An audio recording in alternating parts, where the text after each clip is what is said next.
All right. Hello again, my faithful compadres, and welcome once more to the Bronson Effect here on J67 Radio. Thanks for stopping by today. We got a peachy one for you this morning. And as always, I'll be the scrumptious hunk of radio sirloin succulently marinating between all those sexy-ass eardrums out there today, Kennedy Bronson. And today we have with us the founder of the Pan-Steakin-Bacon wagon, Mr. Bernie Butkus. For those of you who haven't heard of it, the Pan-Steakin-Bacon wagon is a traveling pancake shack, steak buffet, and pork emporium all rolled up on the back of a semi. With a built-in insulin pistol tucked under the mud flap, just in case it comas. So let's meet the man with the gland, shall we? Connoisseur, entrepreneur, skin like grapefruit and belt leather tighter than a condom full of Canadian quarters. Won't you please welcome Bernie Butkus? Well, it's great to be here, Kenny. You know, you have a beautiful studio here. I must have driven past it 100 times on my way to the kidney distillery over in Dysentery County. So it's good to meet another self-made man like myself who chooses to do his job with a little style every day. But successful guys like us need nourishment too, Kennedy. It's not easy running your own business. And I could tell by that stack of Pop-Tarts holding up the coffee table that you probably haven't had a decent breakfast in years.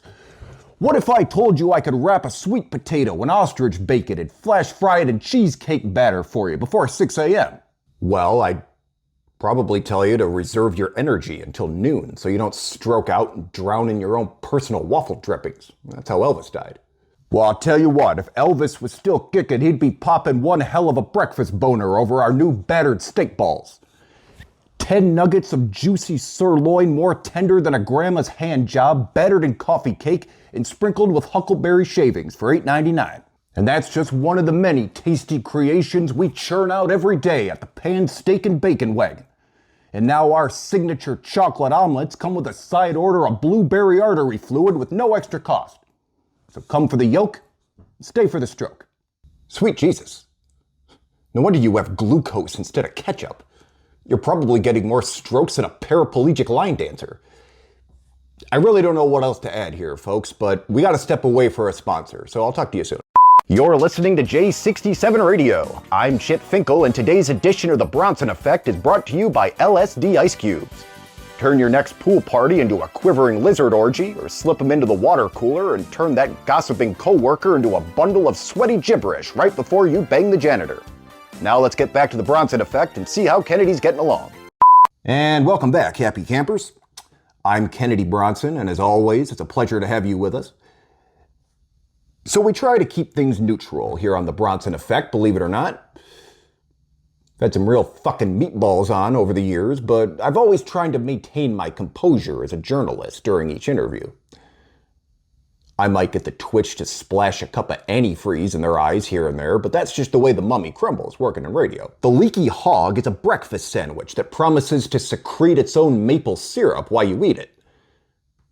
Now, I'm not trying to play God here or anything, Mr. Butkus. The system is slow, and I hate the corporate red tape just as much as anybody.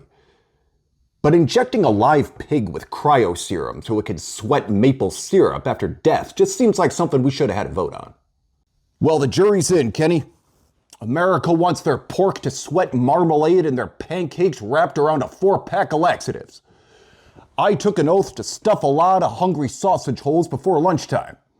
And if we have to zombify a few pigs to sweat pecan syrup from beyond the grave, that's just spitting in the wind. You want some water or something? I'll be all right. Just a little low on the mojo this morning. Must have been all those steps outside leading up to the building. There's 4. But I can't keel over just yet until I tell you about our new smorgasbord policy. You see, we don't care much for foreplay over at the Pan-Steakin-Bacon wagon. When it comes to breakfast, lunch, and dinner, everyone knows the 3 G-spots are pancakes, bacon, and steak. But with the all-new smorgasbord option, we've allowed you to bring something wrapped and greasy along with you and do your own kind of pussyfooting if that's what you're into. Just bring your favorite side order and we'll combine it with either pancakes, bacon, or steak to make you the greatest tasting diabetic coma you ever strung your tongue around, guaranteed. It's a nutritional revolution, Kenny. We've gone beyond just putting cheese between the creases. This is the greatest culinary breakthrough since whipped cream on titties. Just think of the possibilities. Butterfinger pancakes, pureed walrus on a stack of flapjacks, a loaf of banana bread gang fucked behind the butane tanks by a pack of undead syrup-infused pig minions. This is the future of American breakfast, Kenny. Well, damn.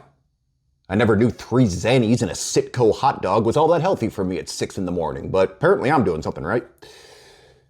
This has been the Bronson Effect here on J67 Radio. I think we touched on a lot of palpable issues here today, but the palpitation continues as my plus-size guest has just had a diabetic aneurysm while pulling croutons from his jacket on the way to the door. I gotta get a better grip, man. He's heavier than a fucking freezer. Well, don't lean him on the pinball machine.